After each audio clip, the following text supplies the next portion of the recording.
I'm just going to play through the feelings on these to see if we can see the hand movements, and on the stuff that's a little bit more more complicated, I'll just slow it down and see what the finger patterns turn out to. When I'm trying to think ahead of what to put in my chord structures, I try and hold a fifth underneath, or at least move through the third. I try and stay away from the third so I don't accidentally hit a minor and then do one of those blues half step ups to it. So let's see here. In green sleeves, I would have a lead in using the A flat, and then I would be going up.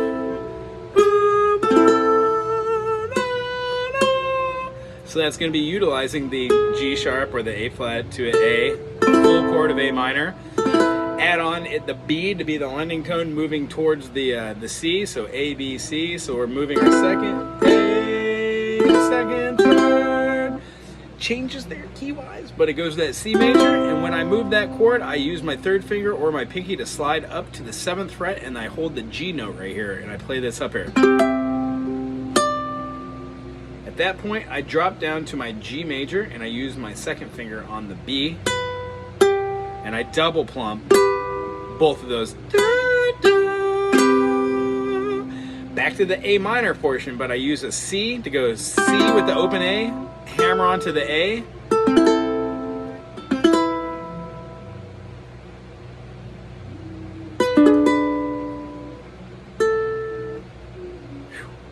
It's hard to think of going slow. So what I was just doing, I was doing a C with the hammer onto the A.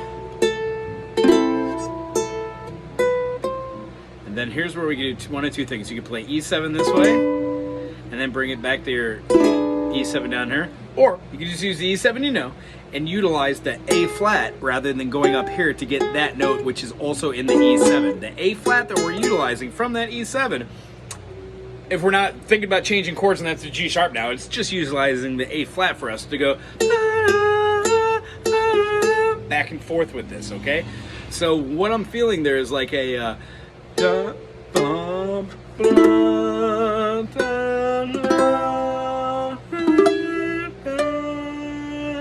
with that note there, the D, you could utilize this. You could have the D and the G because it spells out the chord structure we're looking for, but it's hard to get back from back to that G there. So sometimes I'll just go with the 2 finger, okay?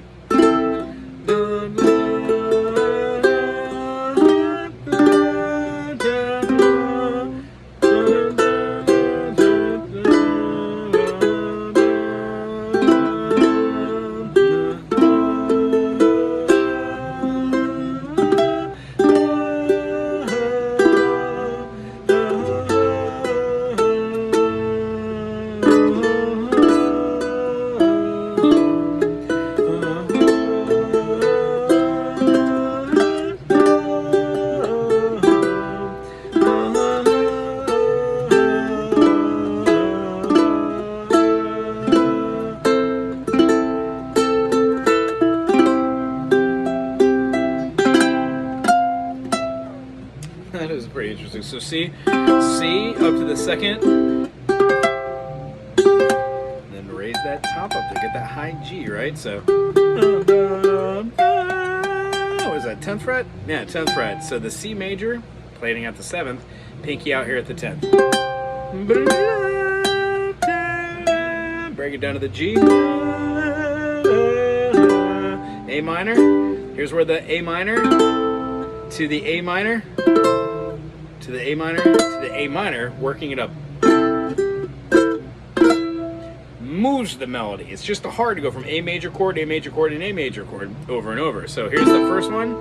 Here's the second one, right? So you got your bookends and your finger out. Boom. And then that same triangle with our pinky up here at the 7th. Yeah? Da, da, da, da, da, da, da, da, da, da, da.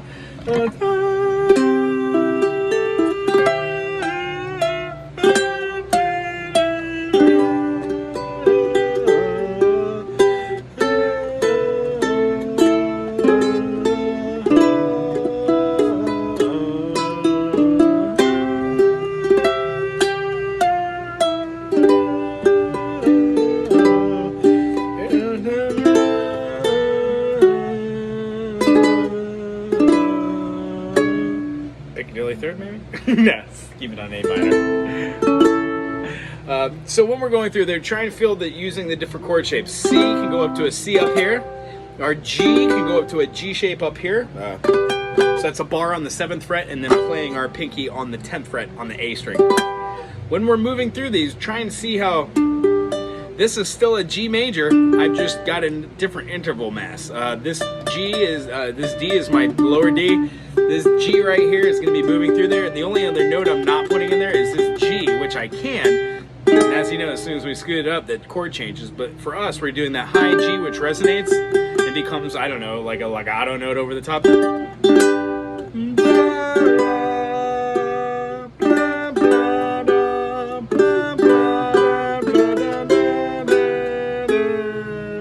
The A minor, B, C, B, E7, E7, A minor. I hope that helped out with the finger patterns. I'm also going to send a video later in this week. I want to do a little bit more work on the Shouldn't Have Left You, some of the Stevie and Joni cover song.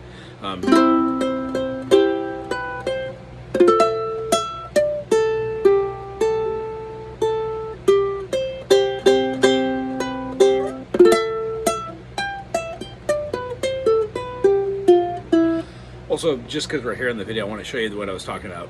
When I have a G major here, if I were to scoot my G major up to the 4th fret and then turn that to a minor, I now have my A minor shape. The only difference between this shape and this shape, the new chord that we were trying to hit upon today, and this, is that I'm putting my finger down here for that note. Because if I just play these, that G, in certain cases, just won't work hovering over the top of the others. So when I have a G, A minor, B minor,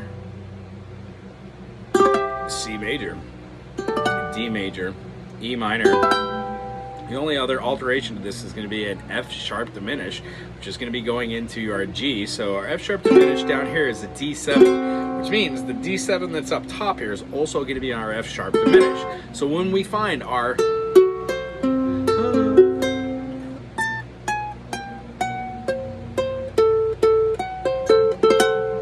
that backwards triangle shape forms our diminished. So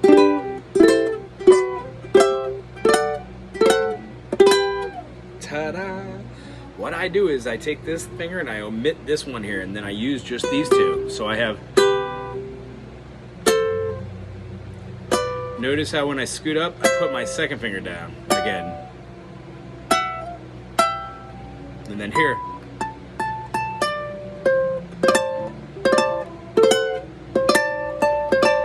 we only have certain formats for our diminished. This is more of an augmented chord than it would be a diminished, but this definitely resolves right to our G. That's because that is a D7. Alrighty, hope that made more sense. I use these a lot while I'm doing